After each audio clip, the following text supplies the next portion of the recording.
आज मैं और मेरे दोस्त जा रहे हैं सांवरिया सेठ जी के दर्शन करने। सबका सामान डिग्गी में डाल के हम निकल गए अपनी ट्रिप पर। कापरेन से बाहर निकलते ही हमने बुरा भाई से करवाई हवा चेक। फिर हम पहुंच गए मुकेश काका के पेट्रोल पंप पर। फिर 500 के कड़क नोट गिनकर हमने टंकी फुल करवा ली। दीपक भाई को अभी से नींद आने लगी थी। फिर कोटा के पास राधे रानी रेस्टोरेंट में हम चाय पीने रुक गए। वाह क्या मुस्कुराहट है। राम राम भी सारे ने। अब गाड़ी चलाने में बैठ गया और 101 किलोमीटर चलने के बाद हम वापस रुक गए। रुकने की वजह यह थी क्योंकि सबको सर्दी लग रही थी। फिर 2 घंटे लगातार ड्राइव करने के बाद हम फाइनली सांवरिया सेठ के इलाके में पहुंच गए।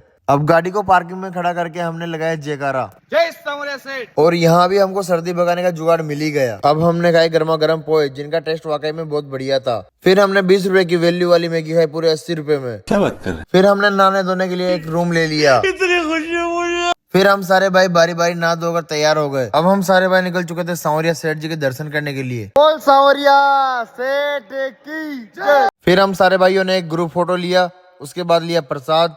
फिर हम सारे भाई निकल चुके मंदिर की तरफ दर्शन करने के लिए। अब हम सारे भाई पहुंच चुके थे मंदिर के अंदर। आप सब भी मेरे साथ सांवरिया सेठ जी के दर्शन कर लो और जय सांवरिया सेठ की जरूर बोल देना। अब हम सारे भाइयों ने मिलकर अच्छी अच्छी फोटोज निकाली और वीडियोस भी बनाई। फिर हम सारे भाई निकल गए जोगने माता जी के दर्शन करने के लिए। लेकिन सबको लगने लगी थी भूख, तो हम रुके सोमानी रिसोर्ट पर गुलाब जामुन खाने के लिए। फाइनली अब हम जोगनिया माता जी के पहुंच गए और हमने किए बहुत शानदार दर्शन क्योंकि ज्यादा भीड़ नहीं थी। बोल जोगनिया माई की जय। अंत में पानी पूरी खा के व्लॉग को करते हैं यहीं पे खत्म। आज का व्लॉग कैसा लगा कमेंट करके जरूर बताना। मिलते हैं अगले व्लॉग में, जब तक के लिए फॉलो एंड सब्सक्राइब कर लो। ओके।